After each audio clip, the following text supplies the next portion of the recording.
Okay everyone, good morning. Thanks very much for coming. Congratulations to all councillors on being elected.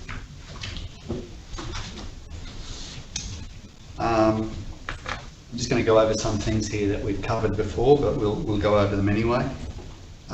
As it is not practicable for the public to attend this ceremony in person because of the health and safety reasons associated with Corona, this ceremony is being streamed live, recorded, and will be published on Council's website and social media for viewing by the public. I would also like to acknowledge the traditional custodians of this land we are meeting on and pay respect to their elders, both past, present and emerging.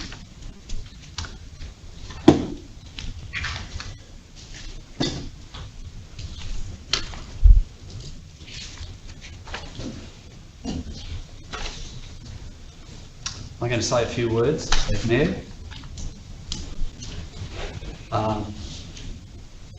Sharon Linwood, ladies and gentlemen, councillors, officers,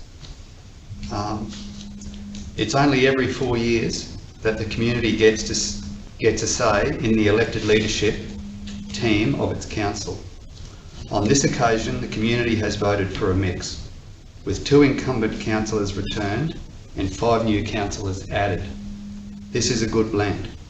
Councillor Hayden and Councillor Bilney bring their experience and corporate knowledge of council, while the new councillors bring fresh ideas, energy and a desire for reform. I'll take this opportunity to congratulate all councillors on their election to public office. It's no mean feat running a campaign, putting it all out there and ultimately having the community select you to represent them, and I look forward to working with every one of you. The task ahead for this council is like no other before it. Our community across the board is faced with challenges and hardship that no one saw coming. The weeks and months ahead will be unprecedented, and as a community we'll need to adhere to the health advice and protocols to ensure the best outcome. As individuals, we must ensure we make extra effort to check on those people we know who may be more dependent, more vulnerable, or involuntarily isolated. For council, it will need to be fully attuned to the hardship and be agile and responsible in its undertakings. Above all, council will need to do all it reasonably can to keep people safe and contend with hardship. Notwithstanding the challenges of Corona, council itself does have to contend with some serious issues. The relationship between council and community is strained, and with the new council comes an opportunity for rebuilding. This council will work hard on being more open, more accessible, and with a well-governed community groups seek to build strategic partnerships in the public interest. Within council, there will be significant effort to deal with the workplace culture that is not serving the community or the organisation well. Council must realign to a "we are here to help" attitude in all that it does. This is what a service organisation is about, and council is the community's preeminent service organisation. Council's MO and attitude must meet community's minimum expectation. At the same time, I'd like to acknowledge the dedicated, often anonymous and thankless work that the great majority of staff deliver daily, despite the culture. Your dedication will continue to be greatly appreciated. The relationship between councillors and senior officers is also in need of reform. Councillors are elected to make decisions and be responsible for those decisions. The Belcarra reforms do provide important protections and checks and balances. However, they are not a free ticket for council operations to run unchecked. The role of those elected is the only tangible link the community has to the deliberations and decisions of council. If the need arises, this council will not hesitate to venture into areas that may have been considered operational. And it is not the intention to become operational. Rather, it is to reposition those elected to be better informed and closer to decisions, and thereby more accountable to ratepayers. I suggest that this elected council's intention is to be seen as sober, fair, equitable and reformist. When considering the upcoming budget, it will look at ways to reduce costs across the board. Rates and charges for many have become out of reach, and this is now exacerbated by Corona. There is much work to do and hard decisions will need to be made.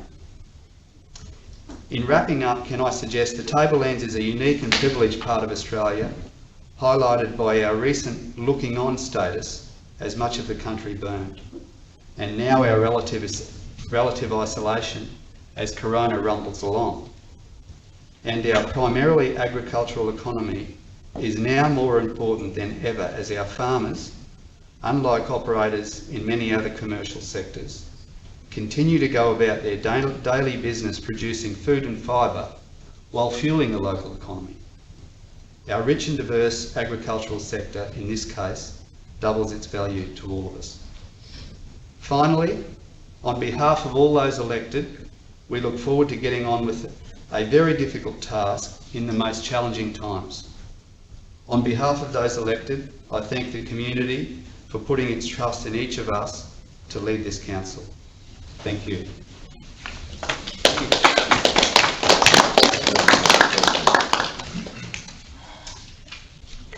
Okay, so now we're going to go on to the appointment of the Deputy Mayor. So there's a few things we need to deal with here. I think we'll just call for nominations from the floor, and if a council is happy to nominate themselves, or do they want someone else to nominate them? What would you like to do? Those of you wanting to nominate, you're happy to just nominate yourselves, is that okay? Yeah? None of us have discussed it, Rod, so I think, yeah. The standing orders do provide for a councillor to nominate themselves. Yeah. So, all right, so what we'll do is, if I did ask everyone if you were nominating to just prepare an A4. So if you can share your A4 with fellow councillors, and also a copy for the CEO, please. Your summaries of your proposition that you're going to put forward today. And then I'll ask each councillor to give a verbal presentation for up to 5 minutes. And then what we'll do, once all the councillors have given a verbal presentation, we'll actually just take a short break rather than just go into a vote straight away. We'll just let that soak down, let councillors have a bit of thought before we go to a ballot situation. So does that sound okay? Yep. All right, so could I ask everyone to share their A4 summaries? Does everyone have copies that they can share? Just for the purpose of the minutes, could we get who's nominating? Yep. So who's actually nominating? So we've got Kev Cardew, we've got Bernie, Annette, no? Dave? Dave? No. Peter? No. So we've just got 2 nominees. Okay, so we've got Bernie and we've got Kev. Okay.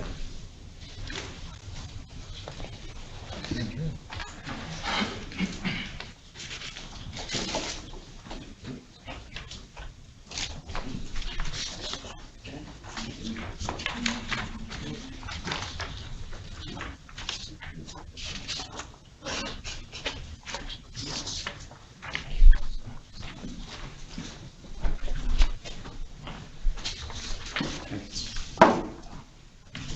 Thanks, Bernie. Thanks, Kev.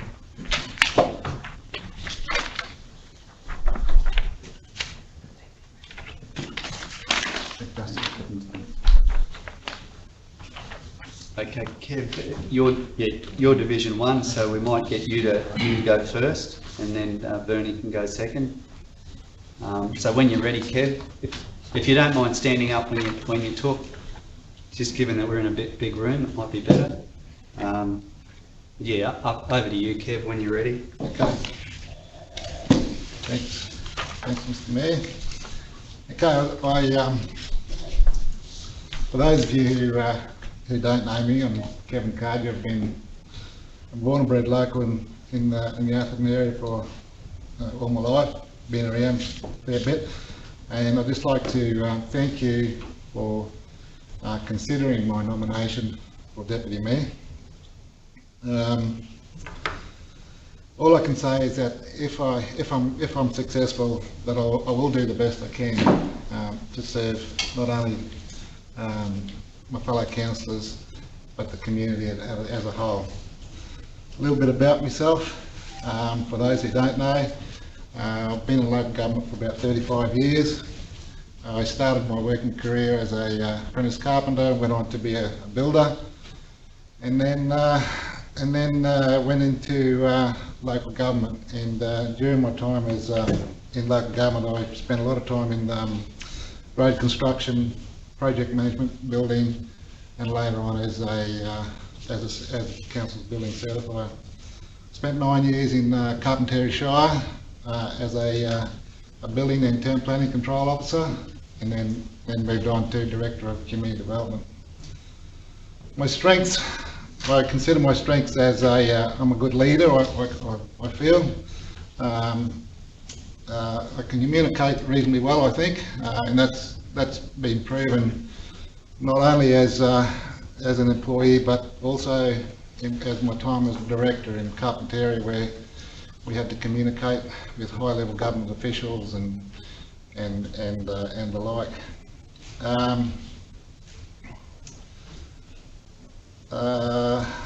Communication again. I've been a supervisor most of my working life and supervising people, and I think I've been able to communicate reasonably well with everybody.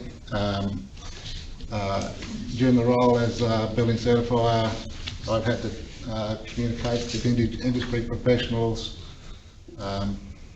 not so much politicians in that role, but in my role at Carpentaria I had to deal with elected politicians and officials. I'm not afraid to speak up at any level for what I believe in.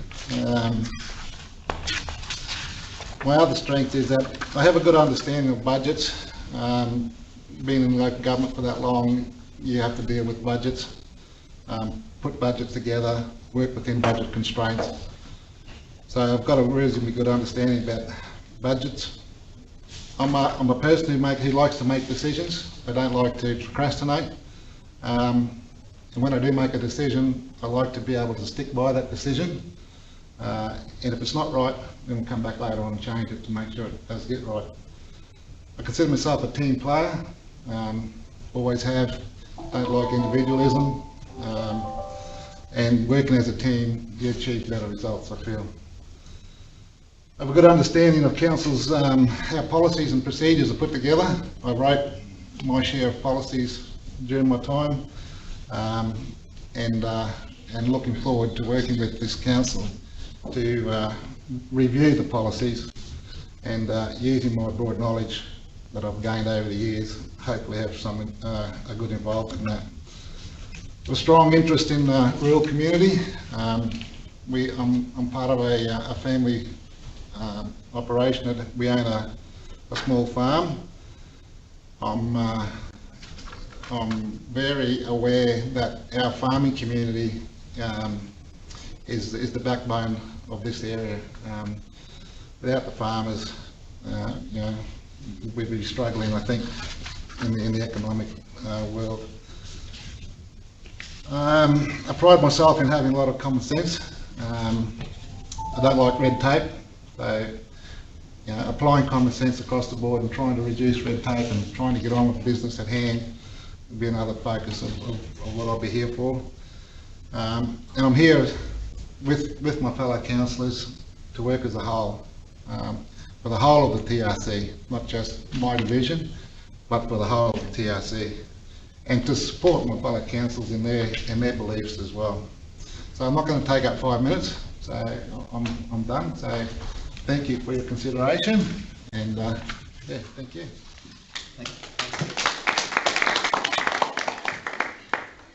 Okay, Bernie, thank you. Thank you, Mr Mayor. I'd just like to congratulate all of my fellow councillors. I'm sure we've got a great team, from a wide range of backgrounds, and I'm sure that we'll complement each other's skills. A little bit about me, born and raised here in Atherton, grew up here, went to high school, 1974, attended the Police Academy in Brisbane, completed my training and commenced to be transferred around the state, as was the way of a young police officer back then.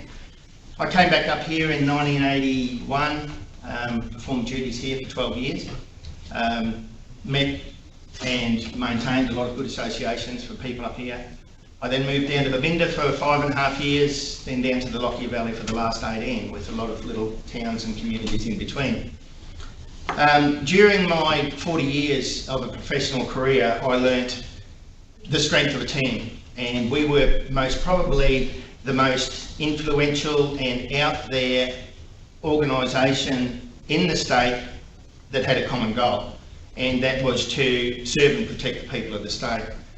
And that's something I did very proudly for the 40 years. I served and worked with and for my communities.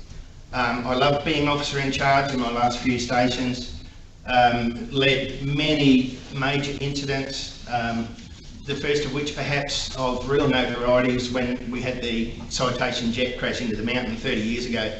I led the first team into that and was an integral part of the inquiry. Towards the end of my career, unfortunately I was officer in charge when the inland tsunami came through the Lockyer Valley and we lost 20 lives. Being in charge, I had around about 27 police at my disposal. We were openly recognised as a group, and I was the team leader by the Governor, the Premier of the state and ministers. As tragic as it was fantastic to lead a group and feel so much honour as being part of that team.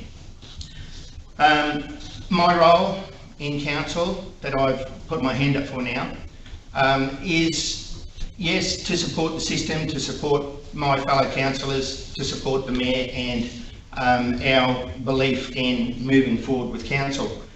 There's a lot of different aspects to that side of thing. I do have experience with budgets. I am at a complete disadvantage compared with what Councillor Cardew is. I have no history with council, other than when I was in charge of county disaster management issues and working closely with them. To me, as much as that can be a disadvantage, can be a huge advantage to me also. For me to find out knowledge on an item, I'm going to have to go and find it. I have no preconceptions. I don't know the personalities, the idiosyncrasies or any internal political matters that could affect me making a potentially misinformed judgment. So as much as it can be a detriment, I believe it's also a huge advantage.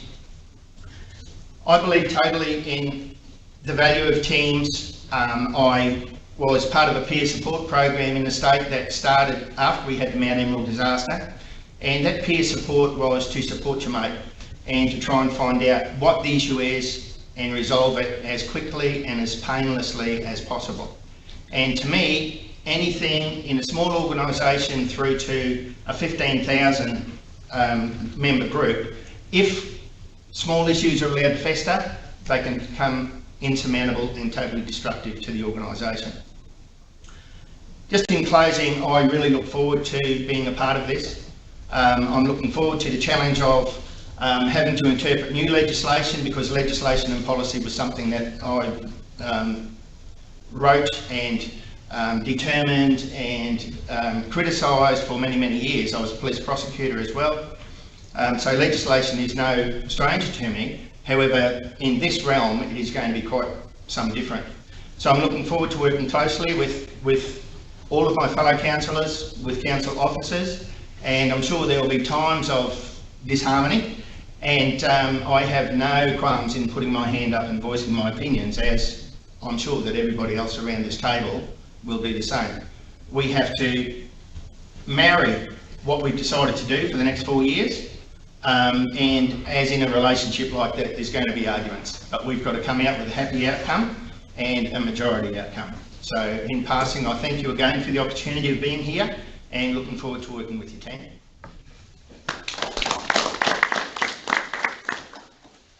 Thanks very much, Councillor Wilson. Look, what I'd like to do, rather than go straight into a ballot, I'd just like us to take a 10-minute break, just so that we've all got time to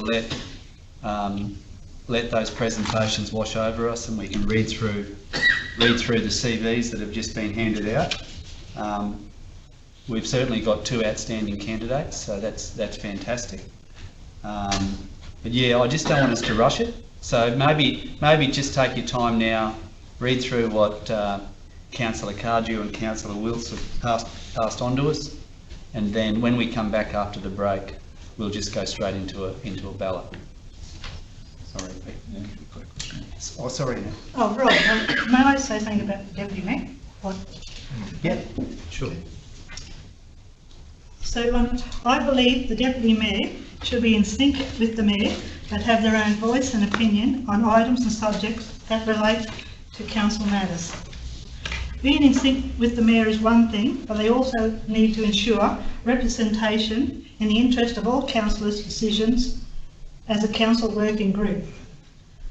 Deputy Mayor should provide a bridge between community, the council and councillors. Our Deputy Mayor hopefully will support the Mayor in advancing community cohesion and represent the view of the whole council. The Deputy Mayor should help the Mayor by participating in civic events, leadership and advocating with state and federal government delegations. This will ensure Tablelands Regional Council will receive the funding we need to make this council area great. Lastly, I would hope our Deputy Mayor will remain impartial. And remember, there are 7 of us sitting around the table, the largest area having a town with low socio-economic status and also containing a diverse area. Don't forget them, as I'll remind you every moment I can. Thanks, Councillor. Yeah. Thanks, Councillor Hayden. Thank you. Yeah, Councillor Billney. Yeah, through the Mayor, I'd like to make a comment too, Yeah. if I can. The Deputy Mayor, in my view, is to maintain an independent and individual approach to the position. It also goes without saying that support is provided to the Mayor, but it should also be for the fellow councillors. I acknowledge the substantial level of change within this newly elected council, and therefore it presents an opportunity to challenge the way in which we operate and make strategic decisions into the future. As Deputy, it will be important to show direction in discussions, encouraging robust participation by all councillors, and assist with the driving of our democratic process. I have in the past and will continue in the future to respect and assist whoever is successful, just as my pledge to support all in this newly elected council. Thanks very much, Councillor Billney. Anyone else like to make any comment before we have a brief break? Okay, so let's reconvene at 10:05, if it's okay. Just to adjourn the meeting. Yeah, can I move it or? You can move it. Yeah. So look, I'd just like to move to adjourn the meeting for 10 minutes. Could I have a seconder? Okay, everyone. I'd like to move that we reconvene the meeting. So could I have a seconder? Thanks, Councillor Hodge. Seconded that. Those in favour? Thank you. And look, I might just hand over to the CEO and let Justin run the ballot. Okay, thank you, councillors, Mayor and councillors. I'm just going to walk around the room. I'll hand to each of you a ballot paper. You need to just put a cross or a tick or a mark of some sort next to the councillor of your choice for the position of Deputy Mayor, being obviously either Councillor Cardew or Councillor Wills. I'll then do a lap back and collect the ballots from you, and then I will count them with Hilary Jackson scrutineering.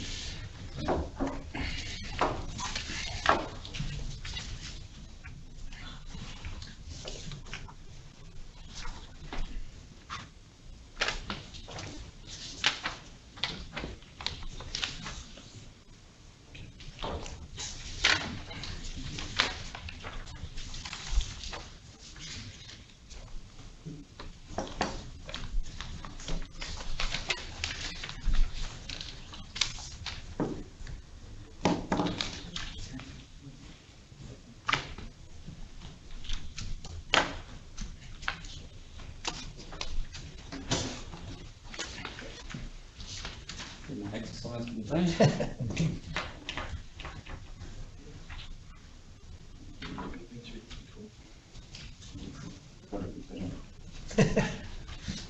Not that that's been said.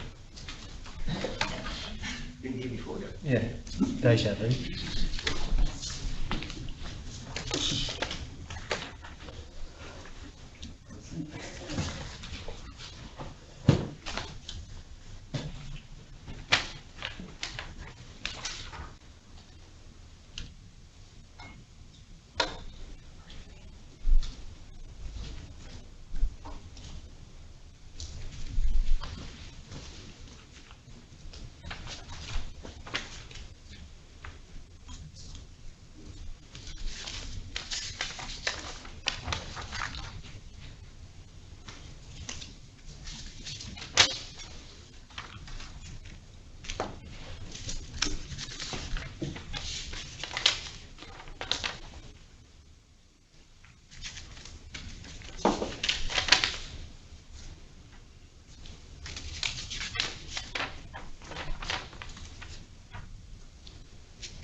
Just confirming there that Councillor Kevin Cardew has got the most votes.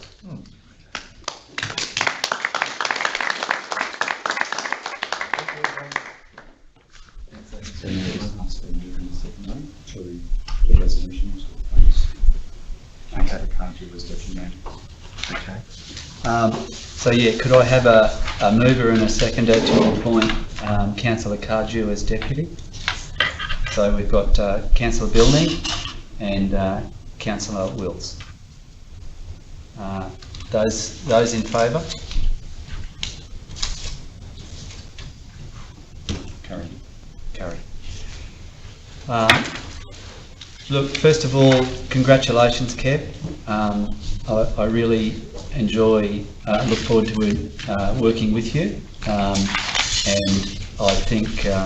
I think we'll work together very constructively, and I also know that you'll be supportive of all the councillors in your role as deputy. Bernie, commiserations. I'm grateful that the TRC had such high candidates for the deputy position. You're both well credentialed. But look, we look forward to working with you very closely as a councillor, and also we spoke about the LDMG the other day as well, so you'll have a key role there too. But look, I congratulate both of you for putting your hand up to take on the deputy role. We've got a big job ahead of us, but we'll get there. And thank all the councillors who spoke during that process, and for support. Thanks very much, and congratulations, Kev. Thank you. All right. Now, where do we go?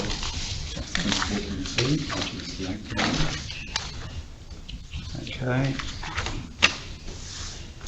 So item 4.2.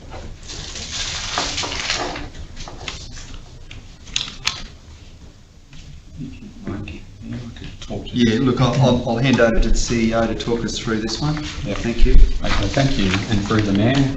Just wanted to confirm, it's in the report, but unlike the deputy mayor, which there is a requirement under the Local Government Act to appoint a deputy mayor, it is at council's discretion whether it appoints an acting mayor. Just for completeness, the acting mayor essentially fills in for the position of mayor, where both the mayor and the deputy mayor, for whatever reason, are unable to attend a meeting or attend to mayoral responsibilities.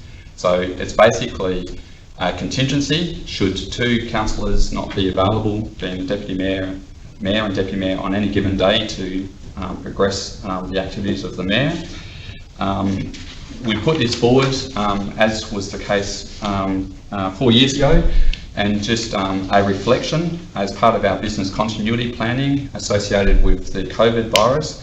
having some good contingency planning in the event that, not that we wish it on anyone, that if the mayor and the deputy mayor became unwell, for whatever reason, that we did have an acting mayor who could step into the role based on a decision of council. So that's the background. Council has the choice of whether to appoint an acting mayor or not, and then probably go through the same process of nominations if you want to proceed with appointing someone at this time.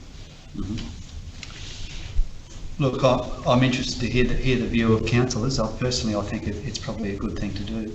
Let's get it out of the way. But what's the view of councillors? Appoint an acting. I'll make it simple if you like, Mr Mayor, that I'd like to move that Councillor Wilkes be appointed acting mayor. Okay. Do we have a say? You can either ask for a seconder or you can ask for, so Councillor Hodges nominated, yes. Councillor Wilkes. First probably need to get an indication whether Councillor Wilkes accepts that nomination, and then ask if anyone else wants to nominate. Yep.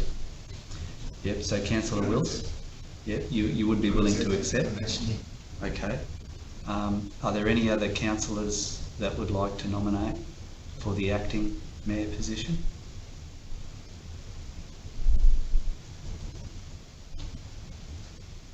No? No other nominations? So you've got a mover, you just need a seconder. Yep. So do we have a seconder for Councillor Wilkes to become the acting mayor? Councillor Cardew has seconded that. Those in favour? Yeah, yeah, sorry, yeah, very good. All in favour, thank you. Carried. Congratulations, Councillor Wilkes, thank you very much.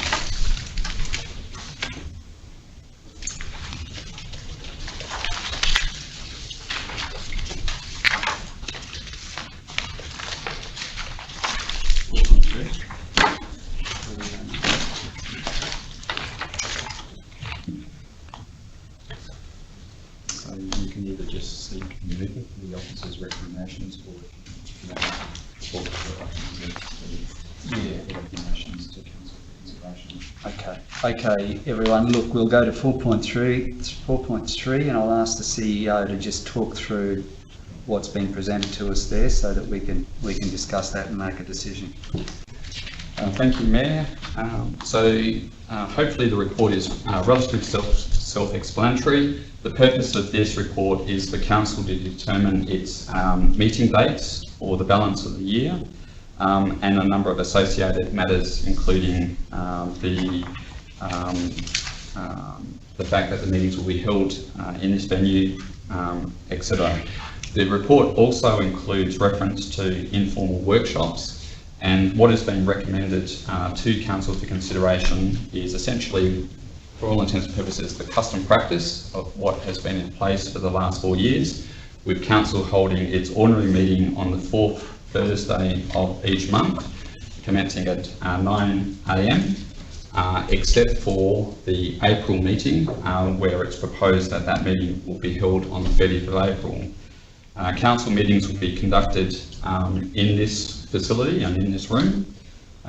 Consistent with the local government legislation, item 3 is that we will publish the dates of the ordinary meeting as required, which will be a combination of on council's website, in the local paper and the like. Given current COVID requirements, item 4 is to confirm that attending council meetings in person is not practical given the public health issues associated with COVID, and consequently item 5 is that the community will be able to access council and council's meeting through both a combination of real-time and webcast viewing. Item 6 is that a proposal to have informal workshops. Again, just given physical and health challenges, we're proposing to have those meetings in this room as well to facilitate social distancing. And we suggested for the period April through to June, the first essentially 3 months of council's operations, that council would meet on the the Wednesday and Thursday of the second week of each month, as well as the Wednesday and Thursday of the fourth week of each month, with the fourth Thursday meeting being at the conclusion of the council meeting. The reason for that, as I'm sure you would appreciate, is that as an incoming council, there's obviously a steep learning curve to provide the support to you to fully get you up and running into your roles, but more specifically to tackle some of the key challenges before you, probably the most significant one being the consideration of the draft budget, which is proposed to be adopted at the end of June. So the workshop forums are there essentially as informal workshops. They're not decision-making forums. We don't keep minutes and agendas of informal workshops. They are there to essentially assist councillors work through information and help inform you to support your decision-making once formal reports come to council in due course. Happy to take any questions or provide any clarification there. Thank you very much. Councillors, comments? Councillor Hodge? I'm happy. It's for now till the end of June, so no, I'm quite happy to just continue the way it is. Any others? Yeah, Councillor Wills, yeah, likewise. Yeah. Anyone else like to? Is there opportunity to change that at a later date? If you don't, you don't need to meet just to meet. Through the Mayor, council can make pretty much any decision at any time. This recommendation would stand. If in a month's time you decided for whatever reason that you didn't want to continue with this motion and resolution of council, you could make a decision in a month's time. Certainly the report flags that at the end of this 3-month period, as part of our induction workshop, we would be looking at what information and support the new council wants provided, and council will then be in a position to determine how often you may meet thereafter. So it's certainly beyond June. We would need another resolution in terms of what is put in place for informal workshops beyond June 2020. Councillors, any other comments or thoughts on this schedule? Councillor Hayden and Bilney would be pretty familiar with. And is my understanding, if I know it's going to be pretty full on because most of us are new, but it's my understanding if there's no need to have a workshop, they're not slotted in if there's no need. But that's correct. But I imagine we will be busy for a few months, getting up to speed. Yeah. That's correct, Mayor. For you to councillors, following today's meeting, we will have an informal workshop where we will provide to you a draft induction program that shows the sorts of information that we believe you may want to work through over the next 3 months. We will take feedback from council as to that induction program. But as the Mayor said, we're not going to have meetings for meeting's sake. Typically, it's the Mayor, in conjunction with the CEO, will determine what items go onto the workshop programs, and I liaise also with the senior executive staff in terms of what items they want to bring forward for discussing with councillors. So there is a two-way process to look at what content is brought forward, but certainly it's council's discretion as to whether you have those workshops or not. Any more comments, council? Thoughts? So can I just make one more comment? With the what's going to be discussed at workshops, so councillors have the opportunity through the Mayor to bring up items of agenda through the Mayor, so that can be put forward at that time. Through the Mayor, that is correct. But it doesn't necessarily have to be through the Mayor. If councillors want items to be brought forward onto the agenda, certainly happy to have those presented to myself. And with the workshop discussions that we have, and particularly the induction program, it is essentially a collaborative process to work out what is the best use of councillors' collective time, so that we don't, as I said, meet for the sake of meeting. So there are formal processes as well for items to be slated for discussion at informal workshops. So yeah, plenty of opportunity for councillors to identify what subject matter they wish to discuss, and then through that forum, provide that forum to have those discussions. Councillors, any more comment on this one? Would someone like to move the recommendation? Councillor Hodge moved and Councillor Billman seconded. Those in favour? Carried.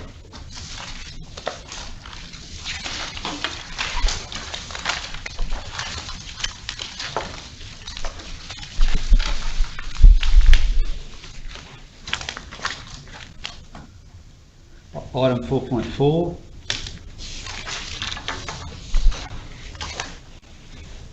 Okay, this is about the appointment of a chair for the local disaster management group. What I might do is here, I might just inform the group of a discussion we had last week. We the councillors-elect at that time, we had a discussion, and we thought we'd discuss this at that meeting.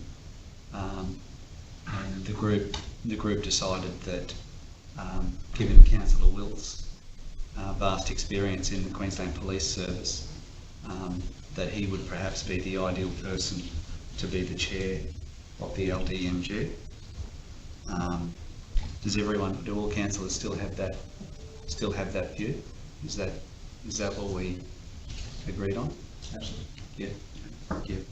So we thought that Councillor Wilts could be the chair of the LDMG, and it was also agreed that I would be the deputy chair of the LDMG.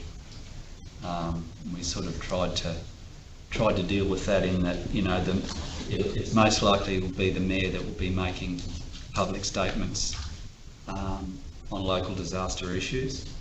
So if both Councillor Wilts and I are both there, Councillor Wilts can be the one overseeing the show, and I can be there as a backup, and if statements need to be made publicly, well, I can make those statements. So is that basically it, councillors? Is that what we've decided? Yes, Councillor Clifton? Councillor Marty, I'd like to move Yep. that Councillor Wilson be appointed chair of the LDMG, and further that you be appointed deputy chair of the LDMG. Okay, do we have a seconder for Councillor Clifton's motion? Councillor Cardew, seconded. Those in favour? Carried. Thanks very much. On main there is that dealt with items 1 and 2. There was a third recommendation, which is also that some of the terms of reference. Yeah, it was last mentioned. Okay.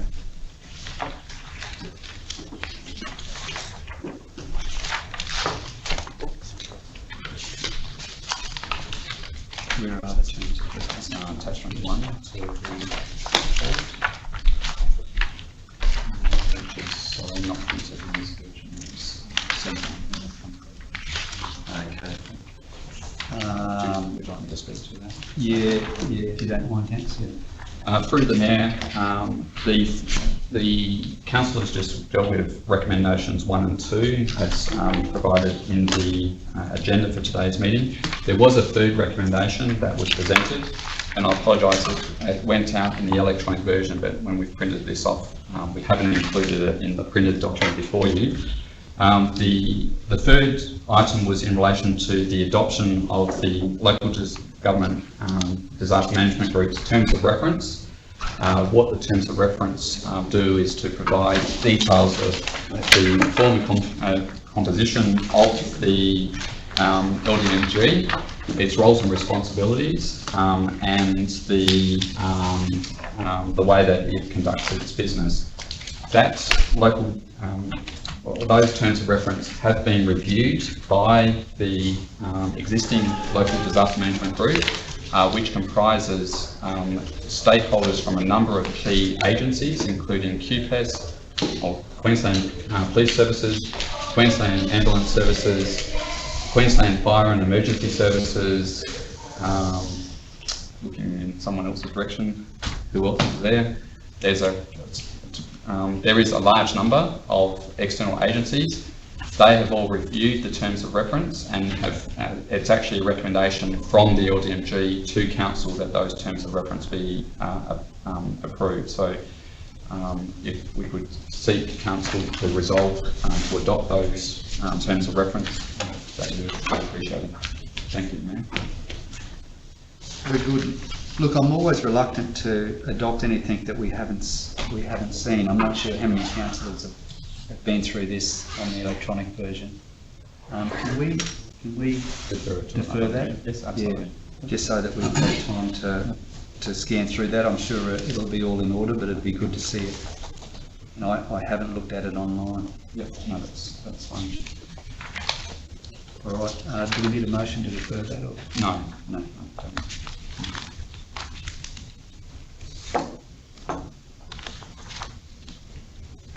So that's all business for today's meeting. So that's the meeting. Okay. I'd like to, Councillor Hodge. Yeah, would it be appropriate that I move a motion that those ballot papers be destroyed? Through the Mayor, the ballot papers are a secret ballot paper process, so yes, they will be destroyed.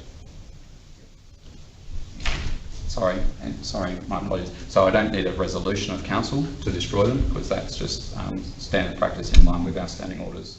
Okay. Yep.